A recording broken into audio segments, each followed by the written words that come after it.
Le invito a que conozca mi nuevo libro, Los milagrosos iconos de la Virgen Madre de Dios, en el que presento los 26 más bellos y milagrosos iconos de la Virgen María desde el siglo IV hasta el siglo XIX, con prólogo de Monseñor Raúl Gómez, arzobispo de Toluca, y con prefacio de Monseñor Ignacio Samaán, arzobispo de Antioquía.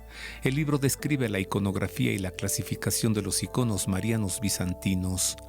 En sus 140 páginas finamente impresas a todo color, con su Niki Lobstad e imprimatur, constituye por primera vez en México un documento ecuménico fiel a los requerimientos bíblicos, dogmáticos, pastorales, históricos y devocionales de la Iglesia Católica y de las iglesias ortodoxas. Este libro despierta un encuentro con María y con su Divino Hijo bajo la inspiración de los iconos que visualmente muestran los dogmas de la virginidad perpetua y de la maternidad divina de María.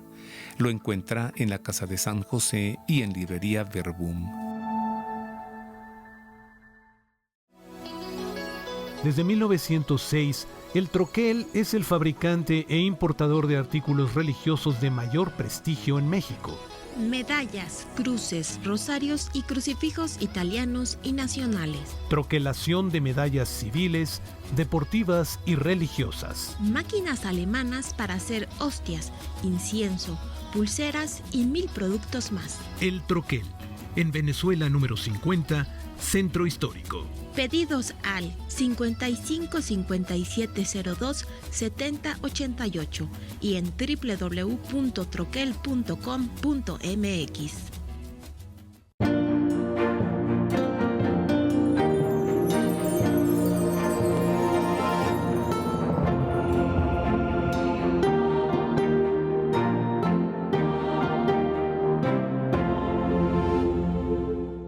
Ya estamos de regreso, queridos amigos, a unos días de celebrar un aniversario más del inicio de la independencia de México, porque inició en 1810, 15 o 16 de septiembre, Hugo.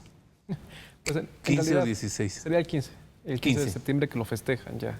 Pero pasaron 11 años. Así es. Pues se concretó hasta 1821. Estoy conversando con Hugo Cuellar, él es historiador.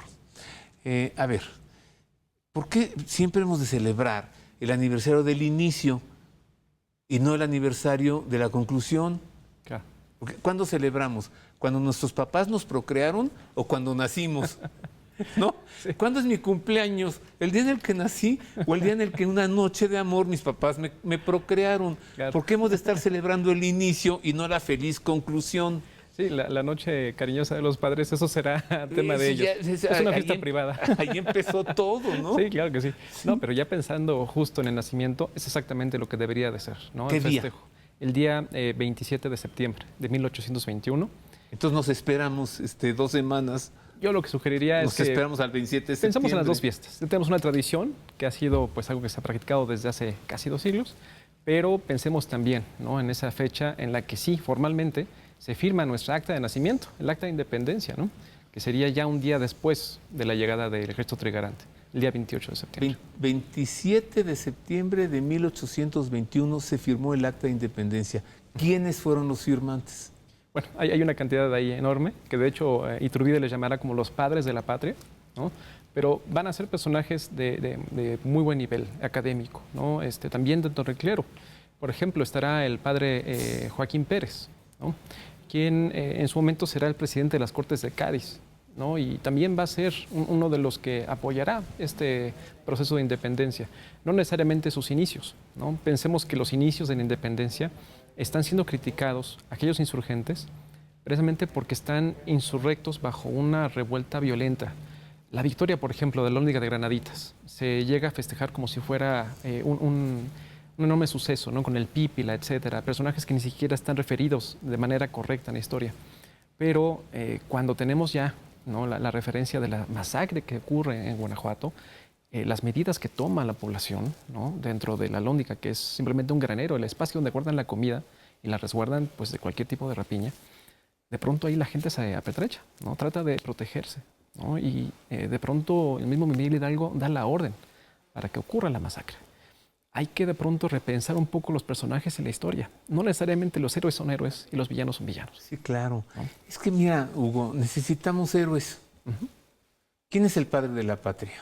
Pues considerado así como estamos Dime en la la escuela, sinceramente, Iturbide. El padre de la patria es Agustín de Iturbide, Por supuesto. porque es el del acta de nacimiento, Claro, no Miguel Hidalgo.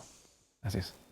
Pero ¿por qué no hacer héroe a Iturbide, que es el que lo concretó, y hacer héroe a Miguel Hidalgo y a doña Josefa, digo, que hizo ella? Necesitamos que nos digas más. Yo solamente aquí pregunto. Yo soy aquel que pregunta. Vamos a acercarnos a las biografías de estos dos sacerdotes de la Iglesia Católica, el padre Miguel Hidalgo y el padre José María Morelos, pues para conocer a quienes iniciaron y desarrollaron la independencia de México. Tanto Miguel Hidalgo y Costilla como José María Morelos y Pavón nacieron en México. Hidalgo nació el 8 de mayo de 1753 en la hacienda de Corralejo, en Pénjamo, Guanajuato, y Morelos nació 12 años después, en 1765, el 30 de septiembre, en la ciudad de Valladolid, hoy Morelia, en Michoacán. Miguel Hidalgo estudió en el Colegio de San Nicolás, letras latinas con los jesuitas, donde dio clases también de filosofía y teología, y se ordenó sacerdote a la edad de 25 años en septiembre de 1778. A los 39 años de edad, para 1792, ya ejercía su ministerio sacerdotal en el curato de Dolores. Morelos ingresó a la edad de 24 años al seminario de Valladolid, ciudad que luego cambió su nombre por el de Morelia en su honor. Fue ordenado sacerdote a los 32 años. Allí conoció a Miguel Hidalgo cuando era rector del mismo seminario. En 1799 fue nombrado cura de Curuácaro, donde permaneció hasta 1810. La invasión francesa a España de 1808 había producido una crisis política que se extendió hasta la Nueva España, por lo que la diócesis de Zaragoza, encargada de los asuntos religiosos, ordenó a los párrocos de todo el virreinato predicar en contra de Napoleón. Tanto Hidalgo como Morelos observaron esta orden. Miguel Hidalgo se unió a la conspiración que había surgido en Querétaro en 1810 y Morelos lo buscó para ofrecerse como capellán, pero Hidalgo le convenció de ocupar un cargo mayor y lo nombró jefe insurgente en el sur de México, encargado de tomar ciudades importantes, para lo que organizó el Congreso de Anáhuac, en el que presentó sus sentimientos de la nación. Miguel Hidalgo murió fusilado en Chihuahua el 30 de julio de 1811 con el crucifijo en las manos. José María Morelos también fue fusilado el 22 de diciembre de 1815, luego de rezar el Salmo 51, también con un crucifijo en las manos, y después de exclamar: «Señor, si he obrado bien, tú lo sabes, pero si he obrado mal, yo me acojo a tu infinita misericordia». Los restos de ambos reposan desde 1925 en la columna del Ángel de la Independencia en la Ciudad de México.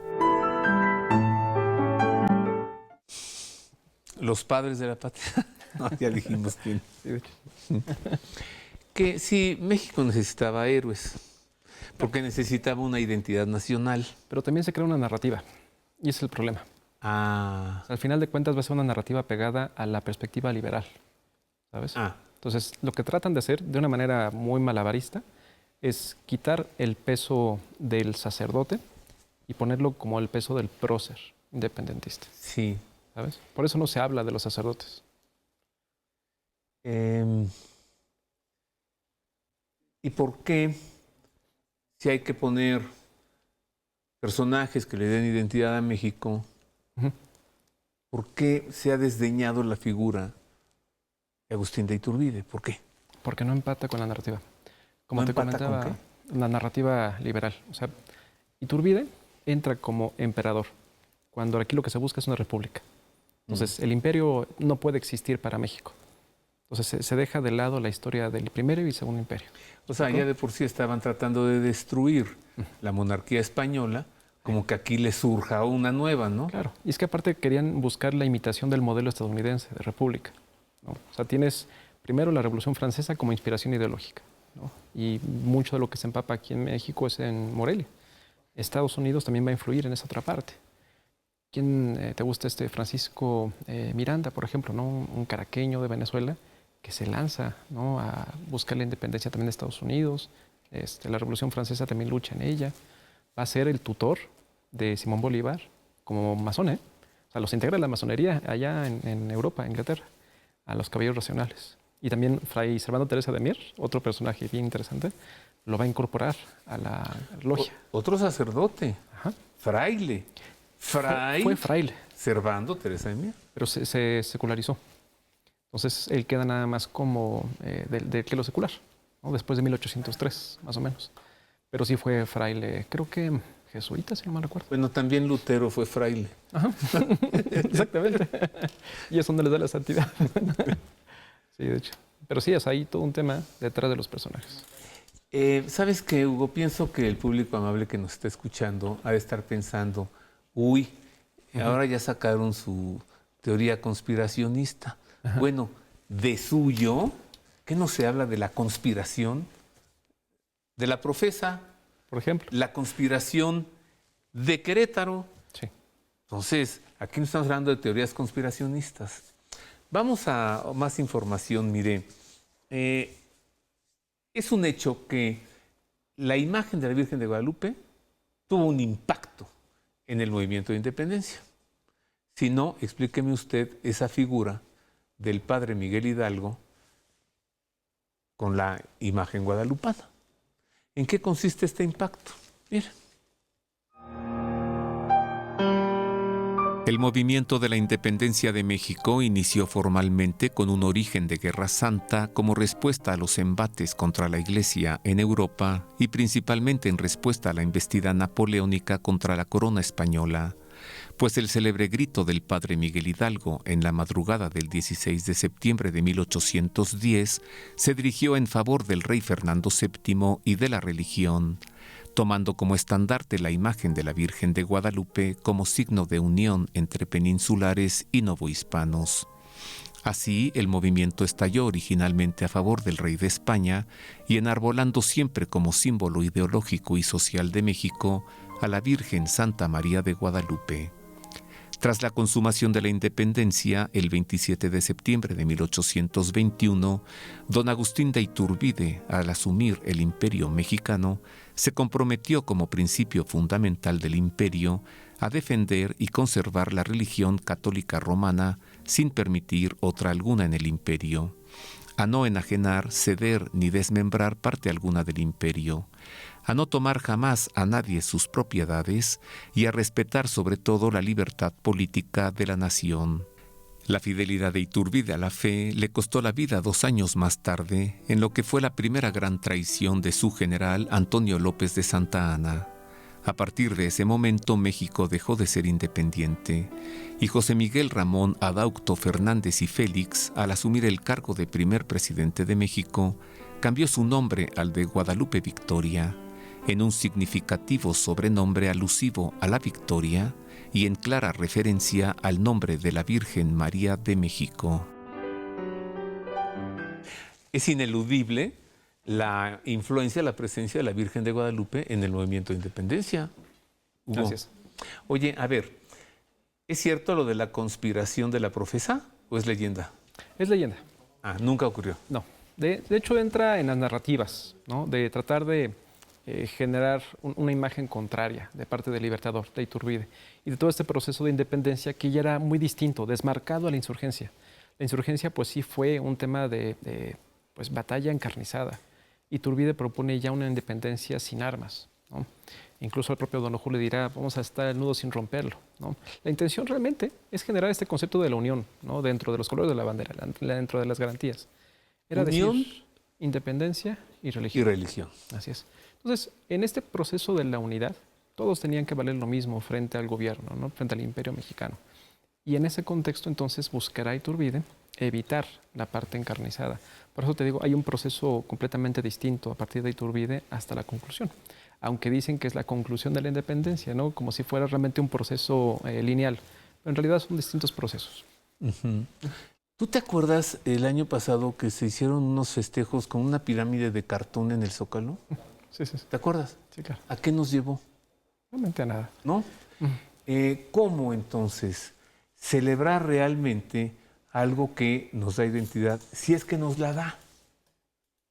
Porque eso de estarnos peleando entre nosotros mismos, que porque unos son así, que porque otros son allá, eso no nos lleva a nada. Vimos cómo nos independizamos de la corona española, pero ahora, ¿qué no será necesario que nos independicemos de odios, de crímenes, de robos y de engaños? Y que realmente formemos una nación con estas tres garantías que son... En religión, independencia y unión. ¿Qué nos está pasando? Ahí está la bandera. Sí, sí. Religión, independencia y unión. Una pausa, vuelvo con esto.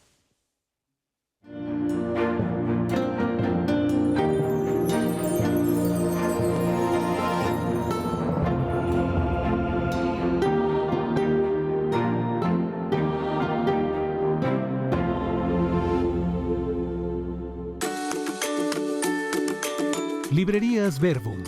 Más de 20 años de servicio. Más de 8,000 títulos en temas de exégesis bíblica, teología, filosofía, liturgia, rituales, vida religiosa, espiritualidad, sociedad y religión, arte sacro y, por supuesto, las mejores Biblias al mejor precio. Además, si no tenemos un libro, lo buscamos. Avenida Cuauhtémoc 1116, Colonia Letrán Valle, Ciudad de México. Informes y ventas en www.libreriaverbum.mx y al 55 5688 9286 y 55 5688 9295.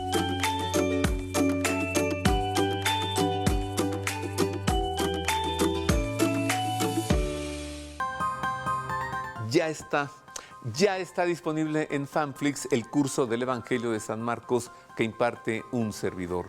Si usted ya se ha suscrito a Fanflix, búsquelo. Y si no lo ha hecho, suscríbase cuanto antes. Son 16 capítulos con más de 40 episodios, más de 40 horas de duración en este curso del Evangelio de San Marcos. Ya están disponibles los primeros capítulos.